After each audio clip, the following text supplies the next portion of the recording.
In the autumn of 1842, at the sprawling Ravenshollow textile estate in the hills of western Virginia, 47 mill workers vanished without a trace in what became the largest unexplained disappearance in antebellum American industrial history. Lady Catherine Thornfield, the region's federal labor inspector and one of the first women appointed to such a position, spent 9 months documenting evidence of a systematic operation that defied every principle of worker management known to the era. The workers didn't flee in the night, as textile laborers typically did when seeking better conditions elsewhere. They didn't perish from mill accidents, as safety records clearly indicated. They didn't succumb to the consumption that plagued so many factory towns, as medical documentation proved. They simply ceased to exist, leaving behind their personal belongings, their weekly wages, and a mystery that would force federal authorities to confront the darkest possibilities of industrial exploitation in the rapidly changing American economy. For nearly 2 centuries, the official investigation records remain sealed in the National Archives, buried under congressional order, and marked classified under industrial espionage provisions. But the truth about the Ravenshollow estate reveals a level of calculated manipulation that challenges our understanding of how far the wealthy elite would go to maintain their dominance over the emerging working class. Before we delve deeper into this chilling chapter of American industrial history, make sure to subscribe to our channel and hit that notification bell so you never miss our investigations into the nation's most shocking cover-ups. And let us know in the comments what state you're watching from. We love connecting with fellow history enthusiasts who aren't afraid to confront the uncomfortable truths about our past. Western Virginia in 1842 stood at the crossroads of America's industrial transformation. While the South clung to its agricultural traditions built on enslaved labor, forward-thinking entrepreneurs in border regions recognized that the future lay in manufacturing. The Thornfield family had positioned themselves perfectly to capitalize on this transition, establishing what would become one of the most profitable textile operations between Philadelphia and New Orleans. Lady Catherine Thornfield, she had earned the honorary title through her unprecedented appointment as a federal labor inspector, and one of the first women appointed to such a position, spent 9 months documenting evidence of a systematic operation that defied every principle of worker management known to the era. When Catherine arrived in the Shenandoah Valley region in late September 1842, carrying credentials that granted her unprecedented access to private industrial operations, her mission was straightforward: assess working conditions, document safety practices, and evaluate the potential for replicating successful techniques at government-supported manufacturing facilities in newly settled territories. The Ravenshollow estate dominated the landscape like a medieval fortress transplanted to the American wilderness. Built into the side of a mountain, the complex consisted of 5 massive stone buildings connected by covered walkways that protected workers from weather while moving between different stages of textile production.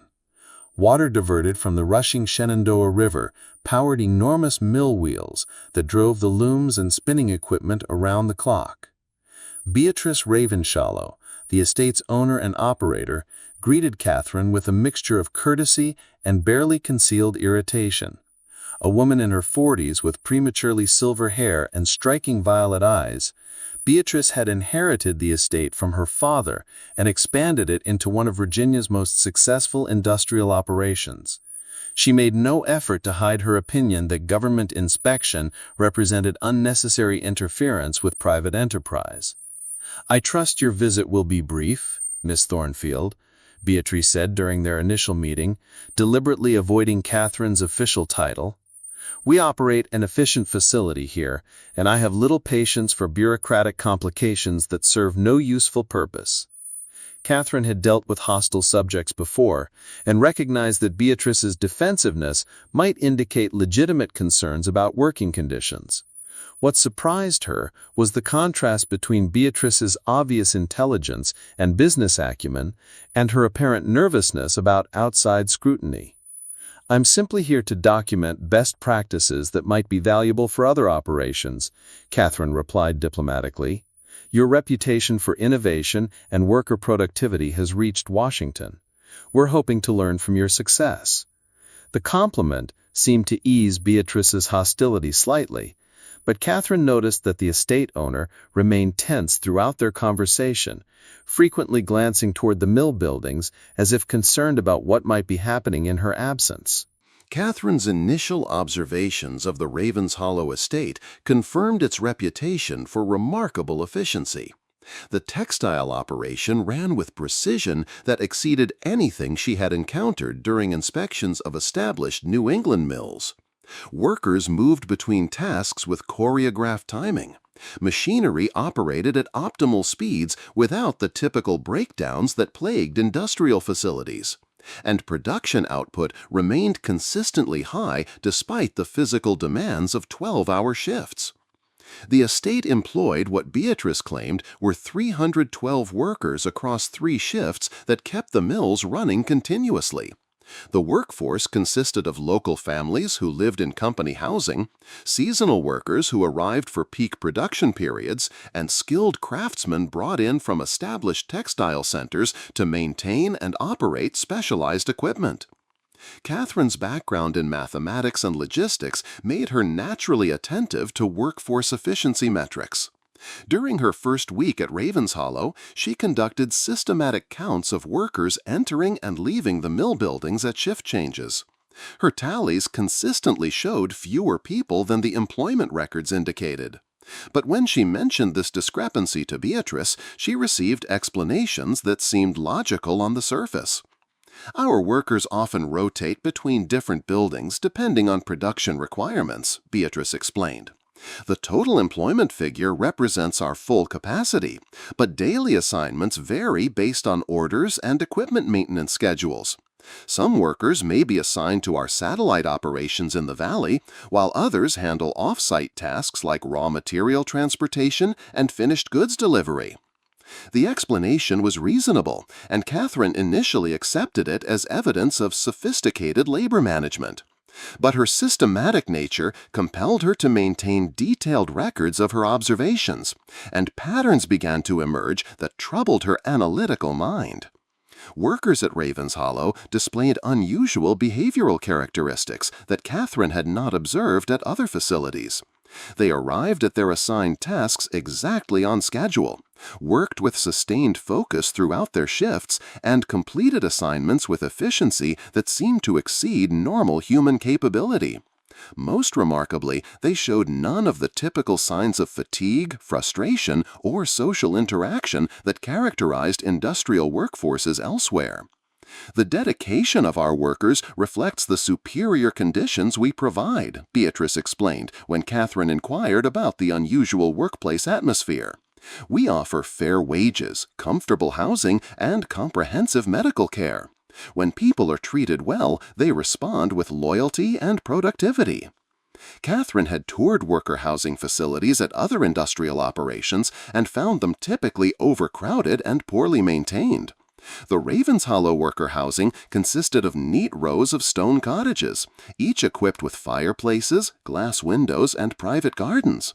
The accommodations were indeed superior to industry standards, but something about the housing area struck Catherine as artificially pristine, like a theatrical set designed to impress visitors rather than provide genuine homes for working families. Catherine's investigation methodology included interviews with workers, local residents, and business associates to develop comprehensive understanding of industrial operations and their community impact. At most facilities, workers were eager to discuss their experiences, whether positive or negative. At Ravenshollow, however, Catherine encountered unprecedented difficulty engaging workers in conversation. During scheduled break periods, workers sat quietly or walked alone rather than socializing in the groups typical of industrial facilities. When Catherine approached individuals with routine questions about their work experience, she received polite but minimal responses delivered in monotone voices that seemed rehearsed rather than spontaneous. "The work is satisfactory," was the standard response to inquiries about job satisfaction. Mrs. Ravenshollow provides fair treatment, workers would say when asked about management. The housing and meals are adequate, they replied to questions about living conditions.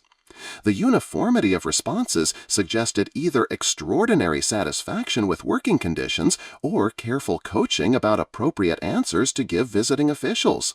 Catherine's experience with both possibilities led her to suspect the latter, but she could find no evidence of worker intimidation or systematic preparation for her visit. More puzzling was the behavior of workers' families. Catherine made several attempts to visit worker housing during evening hours to speak with wives and children about their experiences at Ravenshollow. She found the cottages occupied, but encountered the same pattern of minimal, carefully controlled responses to her questions. "We are comfortable here," wives would tell her. "The children are well fed and healthy," mothers would add. "We have no complaints about our situation," was the universal conclusion to these brief conversations. Children at Ravenshollow displayed particularly unusual behavior. Catherine had extensive experience with working families and knew that children typically showed curiosity about strangers, asked questions, and displayed the normal range of childhood emotions and energy. Ravenshollow children watched her with quiet attention, but showed no inclination to approach, speak spontaneously, or engage in the playful behavior characteristic of their age group. Catherine attempted to visit the local school that served Ravenshollow families, and found it efficiently operated by a teacher who praised the students' discipline and academic performance. But when Catherine observed classes in session, she noted the same unnaturally controlled behavior she had seen throughout the estate. Students sat perfectly still, responded to questions with uniform courtesy, and showed none of the fidgeting, whispering, or creative energy that characterized normal classroom environments. The town of Millbrook, located 5 miles from the Ravenshollow estate, served as the commercial center for the surrounding agricultural and industrial region. Catherine had expected to find local businesses and residents eager to discuss the economic impact of the area's largest employer. Instead, she encountered a community-wide reluctance to provide detailed information about Ravenshollow operations or their interactions with estate workers. Margaret Ashworth, who operated Millbrook's largest general store, initially seemed willing to discuss her business relationship with the estate. Ravenshollow workers received monthly allowances to purchase goods in town, and their consistent purchasing power represented a significant portion of Margaret's revenue. But when Catherine asks specific questions about individual workers or their shopping patterns, Margaret became evasive and seemed anxious to end the conversation. "Mrs. Ravenshallow's people are good customers," Margaret said carefully. "They pay their bills promptly and cause no trouble in town. We're grateful for their business, but they tend to keep to themselves. Not much socializing between the estate folks and town residents." Catherine found this explanation puzzling, as industrial workers typically integrated into local communities through churches, taverns, and social events. When she inquired about Ravenshollow workers' participation in community activities, she discovered a pattern of separation that seemed almost deliberately maintained. Dr. Nathaniel Blackwood, Millbrook's only physician, provided medical care for both town residents and estate workers. Catherine's interview with Dr. Blackwood revealed additional unusual patterns. Despite serving a population of over 300 workers engaged in dangerous industrial labor, Dr. Blackwood reported remarkably few calls to treat injuries or illnesses at the estate. "Mrs. Ravenshollow maintains excellent safety standards," Dr. Blackwood explained. "Her workers suffer fewer accidents than those at most industrial facilities. She also provides superior nutrition and housing conditions that promote general health. I visit the estate monthly for routine examinations, but emergency calls are rare." Catherine's experience with industrial medicine suggested that Dr. Blackwood's description was implausible. Textile mills involved dangerous machinery, toxic materials, and working conditions that inevitably produced injuries requiring medical attention. The absence of such medical calls indicated either extraordinary safety measures or systematic concealment of workplace accidents. When Catherine pressed Dr. Blackwood for more specific information about the health status of estate workers, she noticed physical signs of stress in the physician similar to those she had observed in soldiers who had witnessed traumatic events during her late husband's military service. Dr. Blackwood's hands trembled slightly when discussing his visits to Ravenshollow, and he seemed eager to conclude their conversation and return to other topics. Sheriff William Crawford proved equally unhelpful when Catherine inquired about law enforcement issues related to the estate. Crawford claimed that Ravenshollow workers never caused disturbances in town, never filed complaints about working conditions, and never required intervention in domestic disputes or other conflicts typical of industrial communities. "Mrs. Ravenshollow runs a tight operation," Crawford said. "Her people understand proper behavior and conduct themselves accordingly. We've never had cause to visit the estate on official business." Catherine found this description inconsistent with normal patterns of human behavior in industrial settings.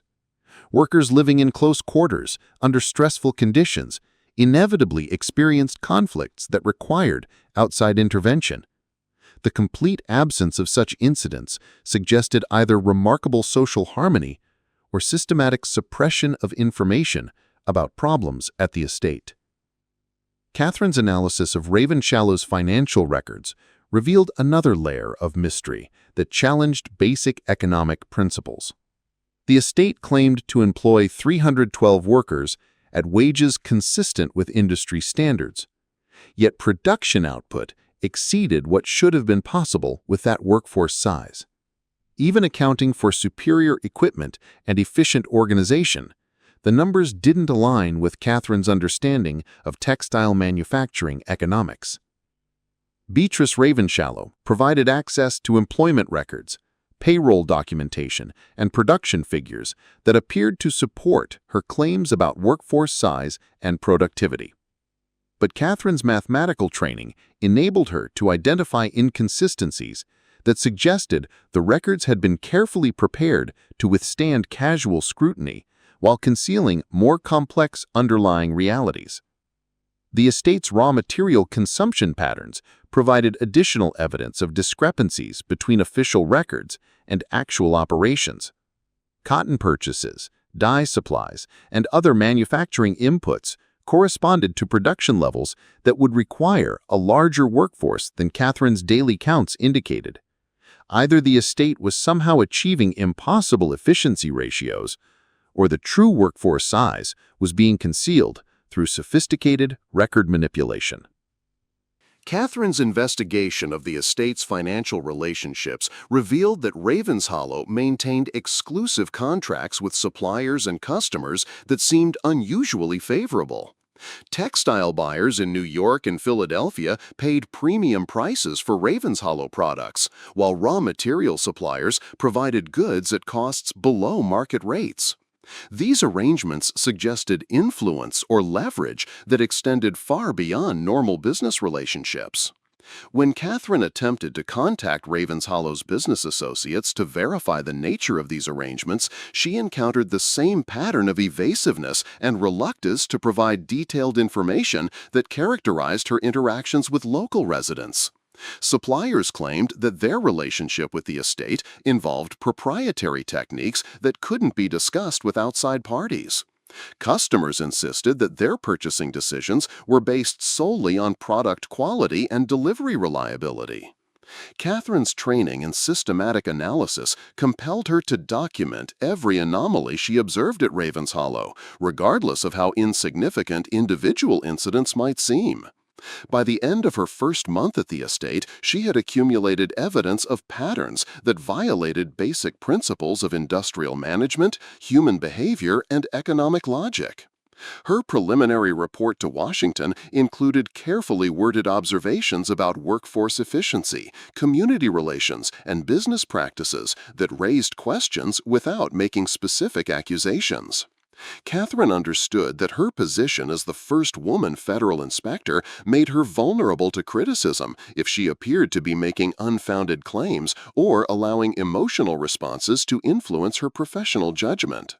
The response from her supervisors in Washington indicated both interest in her findings and concern about the implications of pursuing a more intensive investigation. The Ravenshollow estate represented significant economic value to the region and maintained political connections that extended to influential members of Congress. Any suggestion of improper practices would need to be supported by irrefutable evidence to avoid damaging consequences for both Catherine's career and the federal inspection program. Catherine requested permission to extend her investigation beyond the originally planned 2-month assessment. She argued that the estate's innovative practices warranted comprehensive study that could benefit other industrial operations, while privately acknowledging that she needed additional time to understand the true nature of what she was observing at Ravenshollow. Her request was granted with the understanding that her final report would focus on documented best practices rather than speculative concerns about irregular patterns. Catherine accepted these constraints while recognizing that her real investigation was just beginning. The mystery that would consume the next 8 months of Catherine's life was taking shape around questions that challenged fundamental assumptions about industrial labor, community relationships, and the limits of acceptable behavior in pursuit of economic success. She could not yet imagine the scope of what she was about to discover, but her analytical mind had already identified enough anomalies to convince her that Ravenshollow estate concealed secrets that would shock even experienced investigators. As autumn deepened into winter, Catherine prepared for the intensive investigation that would ultimately reveal the truth about the 47 missing workers and force her to confront possibilities that stretched the boundaries of human understanding. She could not yet imagine the scope of what she was about to discover, but her analytical mind had already identified enough anomalies to convince her that Ravenshollow estate concealed secrets that would shock even experienced investigators. As autumn deepened into winter, Catherine prepared for the intensive investigation that would ultimately reveal the truth about the 47 missing workers and force her to confront possibilities that stretched the boundaries of human understanding. She could not yet imagine the scope of what she was about to discover, but her analytical mind had already identified enough anomalies to convince her that Ravenshollow estate concealed secrets that would shock even experienced investigators. As autumn deepened into winter, Catherine prepared for the intensive investigation that would ultimately reveal the truth about the 47 missing workers and force her to confront possibilities that stretched the boundaries of human understanding. The perfect efficiency of Ravenshollow estate was about to be exposed as something far more sinister than innovative management techniques. The harsh Virginia winter of 1842 brought more than frozen streams and bitter winds to the Shenandoah Valley. It brought the first undeniable evidence that something deeply wrong was happening at the Ravenshollow estate. On December 15th, Thomas Brennan, a skilled loom operator who had worked 3 consecutive seasons at the mill, simply failed to appear for his morning shift. Catherine Thornfield had been maintaining detailed records of worker attendance as part of her efficiency assessment, and Brennan's absence immediately caught her attention. The man had been a model of reliability, never late, never absent, never causing disciplinary problems that would appear in personnel records. His sudden disappearance violated every pattern Catherine had observed in industrial labor management. When Catherine inquired about Brennan's absence, Beatrice Ravenshollow provided an explanation that seemed perfectly reasonable on the surface. Poor Thomas received urgent word that his elderly mother in Pennsylvania had fallen gravely ill, she said, with what appeared to be genuine sympathy. He departed immediately to care for her. Such family emergencies are unfortunately common among our seasonal workers, especially during winter months when travel becomes difficult. The explanation followed standard patterns for worker departures that Catherine had documented at other industrial facilities. Family emergencies, particularly involving elderly parents, frequently required workers to abandon their positions with minimal notice. But Catherine's systematic nature compelled her to verify details rather than accept convenient explanations.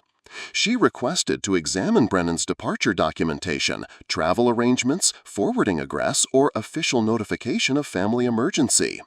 Beatrice explained that workers facing family crises rarely have time for formal paperwork. When someone's mother is dying, she said with apparent emotion, bureaucratic procedures become secondary to human compassion. We allow our people to leave immediately when such emergencies arise. Catherine visited Thomas Brennan's cottage in the worker housing area to see if she could gather additional information about his departure. What she found there troubled her analytical mind far more than Beatrice's explanations had satisfied it. The cottage had been completely cleaned and prepared for new occupancy. Personal belongings that should have accumulated over 3 seasons of employment had vanished entirely. Work clothes, tools, books, letters, everything that would indicate human habitation had been removed with efficiency that suggested systematic preparation rather than hurried departure. Most significantly, Catherine discovered that Brennan had left behind wages earned but not yet collected.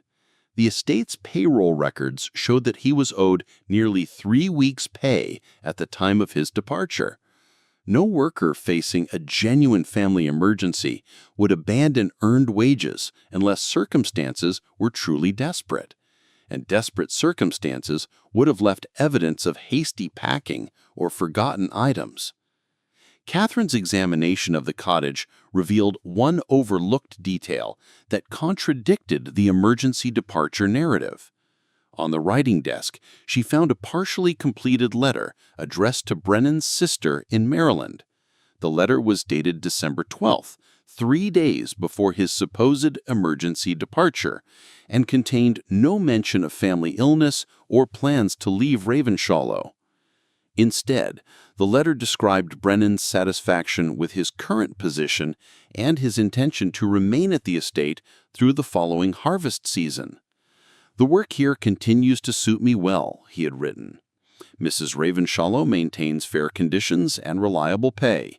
I expect to send additional money home by spring, as my position seems secure for the foreseeable future."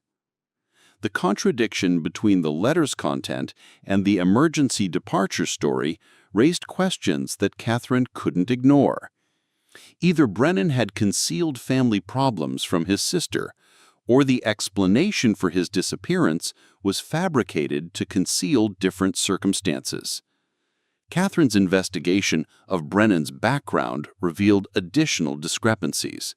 She contacted textile operations in Pennsylvania, where a worker with his skills might seek employment during family emergencies. None of the mills she contacted had received inquiries from anyone matching Brennan's description, despite the fact that his skills would have made him a desirable employee at any textile facility.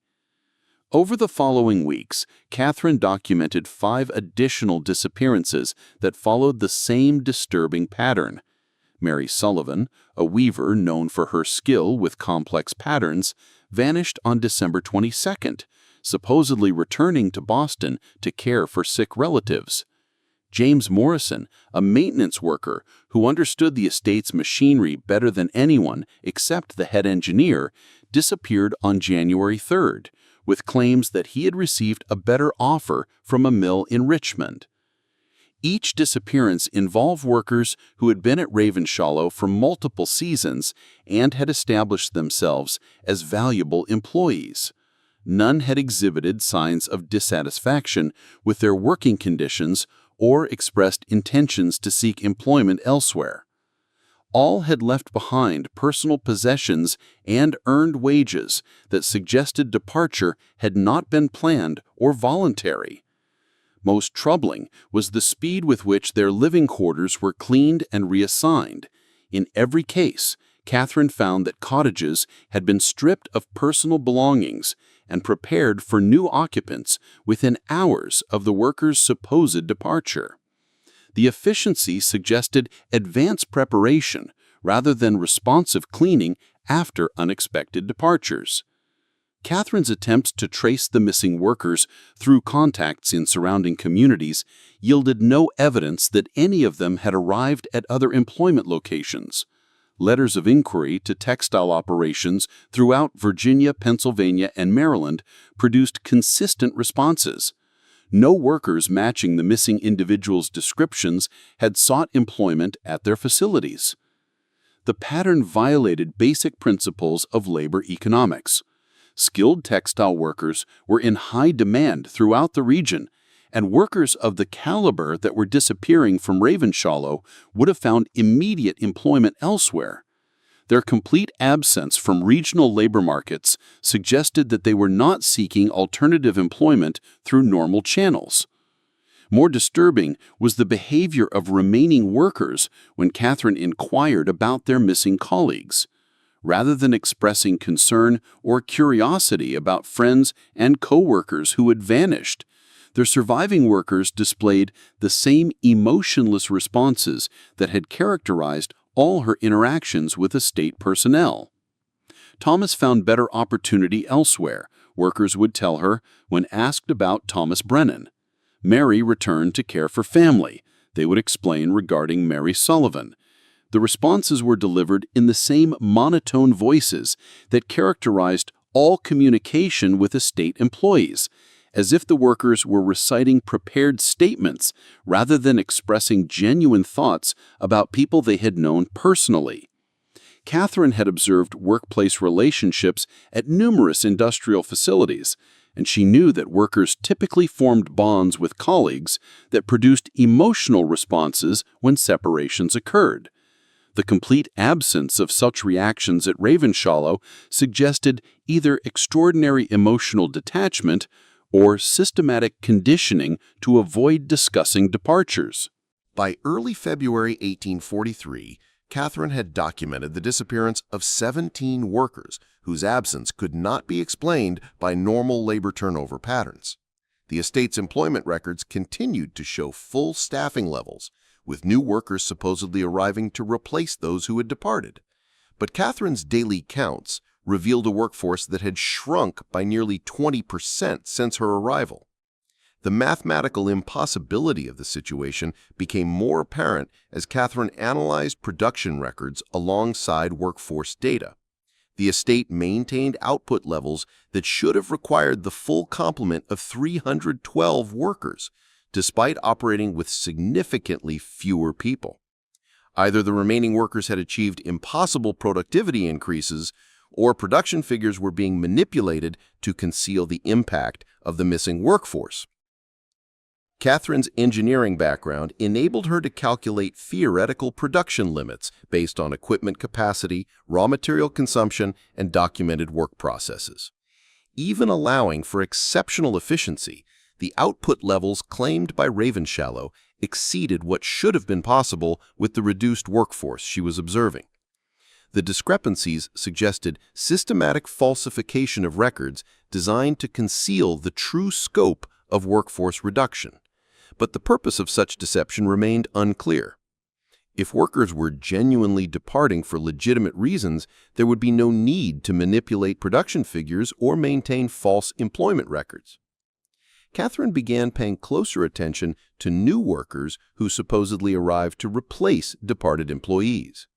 According to estate records, replacement workers came from various locations throughout the region, bringing skills and experience that made them immediately productive. But Catherine's observations revealed that these new workers displayed the same behavioral characteristics as long-term employees, the same emotional detachment, the same mechanical precision in task performance, the same reluctance to engage in casual conversation. More puzzling was their apparent familiarity with estate operations despite being recently hired. New workers typically required training periods and adjustment time before achieving full productivity. At Ravenshollow, replacement workers seemed to understand complex procedures and equipment operations immediately, as if they had been working at the facility much longer than employment records indicated. Catherine's documentation of workforce anomalies had evolved from routine administrative assessment to active criminal investigation. The pattern of disappearances, combined with the suspicious behavior of remaining workers and the mathematical impossibility of maintained production levels, suggested organized activity designed to conceal systematic workforce exploitation. She began maintaining parallel records that tracked her observations independently of official estate documentation. Her private notes documented not only workforce numbers and production figures, but also behavioral patterns, social interactions, and physical evidence that might explain the discrepancies she was observing. Her analysis revealed that disappearances followed subtle selection criteria rather than random patterns. Workers who vanished tended to be highly skilled, physically robust, and socially isolated from the surrounding community. They were people whose absence would be less likely to prompt external investigation or generate pressure from concerned relatives. The missing workers also shared certain personality characteristics that Catherine began to recognize through her interactions with estate personnel. They tended to be quiet, focused individuals who prioritized work performance over social relationships. They were people who would be less likely to resist authority or create disturbances if subjected to increased control or altered working conditions. Catherine realized that the disappearances might represent systematic selection of workers deemed suitable for some form of concealed operation rather than genuine departures for personal reasons. The efficiency with which their living quarters were cleaned and their presence erased from estate records suggested advanced planning rather than responsive accommodation of unexpected departures. Her investigation revealed additional evidence of systematic deception in estate operations. Supply records showed deliveries of food, clothing, and other necessities consistent with supporting a workforce of 312 people, despite Catherine's counts indicating significantly fewer workers in visible positions. The excess supplies were either being stockpiled for future use or consumed by people who were not appearing in Catherine's daily workforce assessments.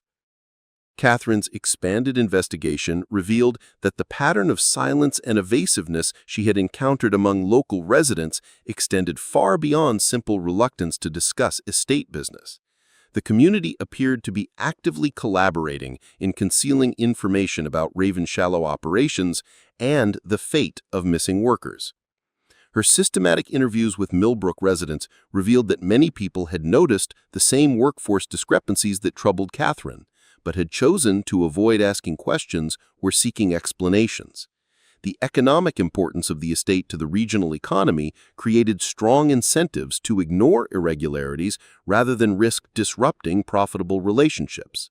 Margaret Ashworth, the general store owner, admitted under careful questioning that she had observed changes in purchasing patterns that suggested workforce reduction at the estate. "The orders for supplies have been different lately," she acknowledged reluctantly. "Less variety in the goods they need, smaller quantities of some items, but Mrs. Ravenshallow's people still pay their bills promptly, so I don't ask questions about their business practices." Dr. Nathaniel Blackwood, when pressed more directly about his medical observations, revealed information that confirmed Catherine's suspicions about workforce manipulation.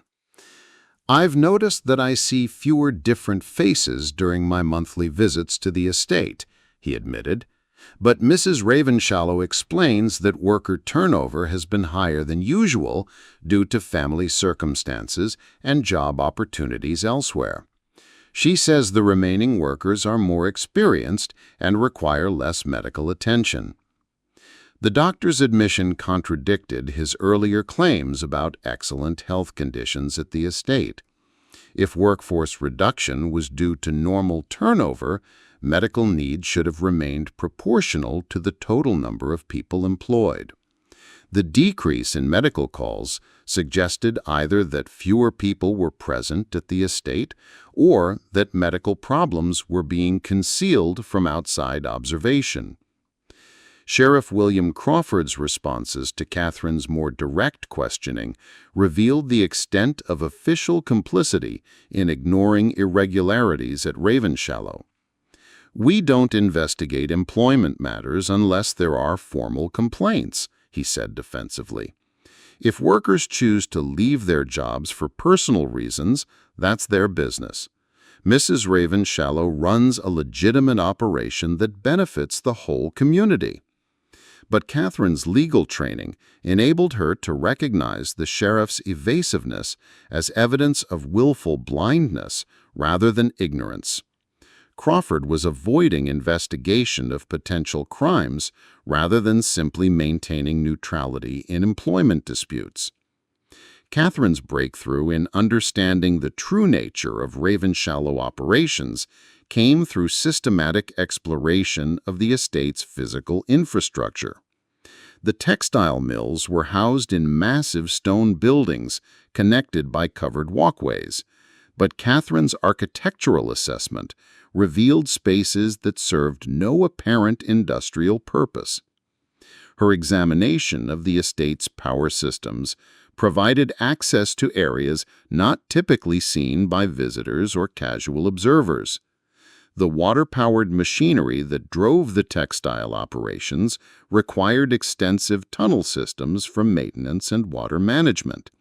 But Catherine's engineering background enabled her to recognize that the tunnels extended far beyond the requirements of industrial operations. Following maintenance passages during shift changes, when they were temporarily empty, Catherine discovered chambers and corridors that had been excavated from the mountainside but showed no evidence of industrial use. Some spaces appeared to be designed for human habitation, crude sleeping areas, storage facilities, and primitive sanitary arrangements that suggested temporary but extended occupation. Most disturbing were chambers that contained evidence of recent use but showed signs of sudden abandonment. Personal items lay scattered on floors as if dropped during hasty departures. Partially consumed meals remained on crude tables. Clothing and tools were arranged as if their owners expected to return, but dust and deterioration suggested that return had never occurred. The tunnel system extended much further into the mountain than Catherine initially realized. Some passages led to natural caves that had been modified for human use, while others opened into artificial chambers that had been carved from solid rock with considerable effort and planning. The scope of the excavation suggested years of systematic development rather than improvised expansion of existing facilities. Catherine's exploration revealed clear evidence that the underground facility was being used to house people who were not appearing in official estate records or her daily workforce counts. The number of sleeping areas, the quantity of personal belongings, and the scale of food preparation facilities indicated a hidden population that might account for the missing workers and the mathematical impossibility of maintained production levels. Catherine's most significant discovery came when she found a chamber that served as a record-keeping center for the underground operations. Crude furniture supported ledgers, maps, and documentation that appeared to track the movement of people through various sections of the concealed facility. The records were written in a cipher that Catherine couldn't immediately decipher, but the systematic organization suggested careful planning and coordination. Names that appeared to correspond to missing workers were listed alongside dates, numerical codes, and location references that implied some form of assignment or scheduling system. Catherine's mathematical training enabled her to recognize patterns in the coded information that provided clues to the cipher's structure. Numbers appeared to correspond to dates, locations within the tunnel system, and possibly work assignments or productivity measurements. Names were abbreviated using consistent methods that suggested standardized record-keeping procedures. The documentation painted a picture of operations far more complex and systematic than simple labor exploitation. The underground facility appeared to operate according to detailed schedules and assignments that coordinated the activities of dozens of people across multiple locations and time periods. Most significantly, the records indicated that the underground operations had been continuing for several years rather than representing recent developments. References to workers who had disappeared before Catherine's arrival suggested that the missing 47 represented only the most recent phase of a long-term program of systematic workforce diversion. Catherine realized that her investigation had uncovered evidence of what amounted to industrial slavery operating parallel to the visible textile operation. The missing workers hadn't departed for other opportunities. They had been transferred to concealed facilities where they could be exploited under conditions that would have been impossible to maintain under public scrutiny. Catherine's discovery of the underground operation placed her in extreme personal danger. As the only person outside the conspiracy who understood the true nature of Ravenshollow's activities, she represented a threat that would need to be eliminated to protect the larger criminal enterprise. Her continued presence at the estate had become impossible to maintain without arousing suspicion about her activities. The systematic exploration required for mapping the tunnel system and documenting the underground facilities required access and timing that went far beyond her official inspection duties. Catherine began preparing for the confrontation that she knew was inevitable. Her evidence documented systematic criminal activity on a scale that would shock federal authorities and potentially implicate government officials who had endorsed Ravenshollow as a model operation. But presenting that evidence would require escape from an estate where she was increasingly isolated and monitored. The workers who remained in visible positions had begun watching her with the same emotionless attention that characterized all their interactions, but with an intensity that suggested heightened awareness of her activities. Conversations that had been merely unresponsive became actively evasive, as if personnel had been instructed to avoid providing information that might assist her investigation. Beatrice Ravenshollow's behavior toward Catherine had subtly shifted from professional courtesy to watchful assessment. Their meetings continued to follow the patterns established during the early weeks of Catherine's visit, but underlying tension suggested that both women understood their relationship had evolved into something far more complex than inspector and subject. Catherine realized that her time at Ravenshollow was approaching a crisis that would determine not only the fate of the missing workers, but her own survival. The evidence she had gathered would mean nothing if she couldn't escape the estate to present it to authorities who were not complicit in the criminal enterprise she had uncovered. As winter began its transition toward spring, Catherine prepared for the confrontation that would either expose one of the most systematic criminal operations in American history or result in her becoming the 48th missing person whose disappearance would be explained by convenient lies and forged documentation. The truth about Ravenshollow Estate was about to be revealed, but the cost of that revelation remained uncertain. Catherine had committed herself to a course of action that would either vindicate her investigation or ensure that the secret she had discovered would die with her in the tunnels beneath the mountain. If this story is gripping you as much as it's gripped us, make sure to hit that subscribe button and ring the notification bell, because Part 3 of Catherine's investigation will reveal the full horror of what she discovered in those underground chambers. Share this video with someone who appreciates real investigative history, and let us know in the comments, what do you think Catherine will find when she finally confronts Beatrice Ravenshollow directly? The truth is often more terrifying than fiction, and Catherine Thornfield was about to discover just how far people will go to protect their darkest secrets.